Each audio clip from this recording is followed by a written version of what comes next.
Bonjour à tous, alors je vous félicite. Vous êtes enfin arrivé à passer à l'étape suivante, donc celle après le CV.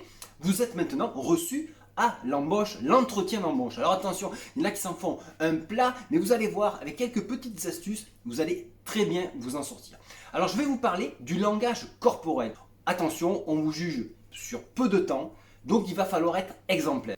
On ne va pas avoir une attitude nonchalante, il ne va pas falloir se tenir comme ça en travers, c'est très mal perçu. Il ne va pas falloir regarder en bas ici parce que ça montre que ou vous ne prêtez pas attention, ou tout simplement vous êtes trop timide et ça peut porter préjudice. Donc regardez bien en face votre interlocuteur.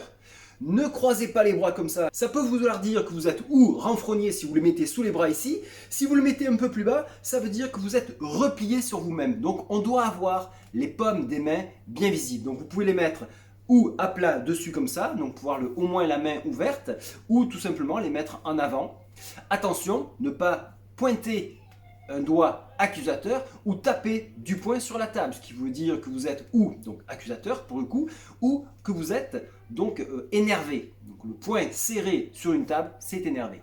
Essayez plutôt d'avoir une attitude où vous êtes à l'écoute, c'est-à-dire bras ouverts et légèrement en avant, toujours les yeux fixés sur votre interlocuteur, pas de façon insistante parce que ça pourrait mettre mal à l'aise votre interlocuteur. Essayez d'avoir votre buste relativement droit. Évitez d'avoir des objets qui pourraient s'interposer face à votre interlocuteur, c'est-à-dire une table. Donc si vous pouvez légèrement vous décaler de façon à être face à votre interlocuteur, cela facilitera la conversation. Et toujours les jambes en face de votre interlocuteur. Au niveau du vocabulaire, soyez juste.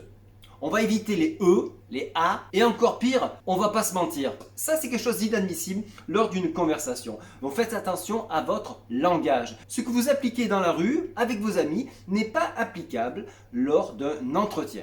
Bien sûr, lors de l'entretien, il faut avoir une tenue appropriée, bien rasée pour les hommes et une attitude correcte pour les femmes, c'est-à-dire pas un maquillage à outrance, on n'est pas en train de draguer, on est juste en train de passer un entretien. Essayez de sourire, mais n'abusez pas. Il faut moduler les variations de sa voix. Pourquoi? Tout simplement pour pas qu'une monotonie s'installe dans la conversation.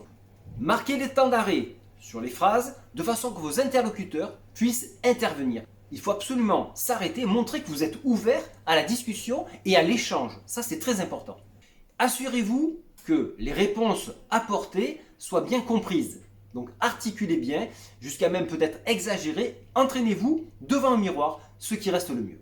Montrez que vous ayez de l'entrain, de l'enthousiasme vis-à-vis de cette conversation. Si vous êtes timide, je vous conseille de préparer cet exercice. Et le plus dur, c'est de le faire avec ses parents ou avec ses amis. Vous allez voir qu'au plus le nombre de convives est réduit, au plus il est difficile. Pourquoi? Parce que lorsque vous parlez à une assemblée, vous ne regardez personne. Vous n'êtes pas fixé sur quelqu'un. Pour les gens nerveux, n'hésitez pas à faire un petit peu d'exercice 2 heures en amont. Et pensez à bien dormir la veille. Ne rentrez pas de boîte et n'allez pas à l'entretien. Vous aurez forcément des répercussions.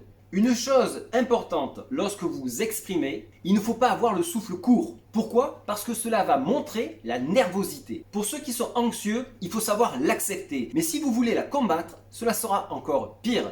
Concernant l'espace, il faut se l'approprier. Ça ne veut pas dire qu'il faut s'élargir et s'étendre comme sur un canapé. Mais n'hésitez pas à prendre un peu plus d'envergure de façon à montrer l'assurance. Attention, il ne faut pas qu'elle soit écrasante aussi. Dans une prochaine vidéo, je vous montrerai comment faire face à des questions qui sont on ne peut plus dérangeantes. Et c'est fait exprès bien sûr. À très bientôt.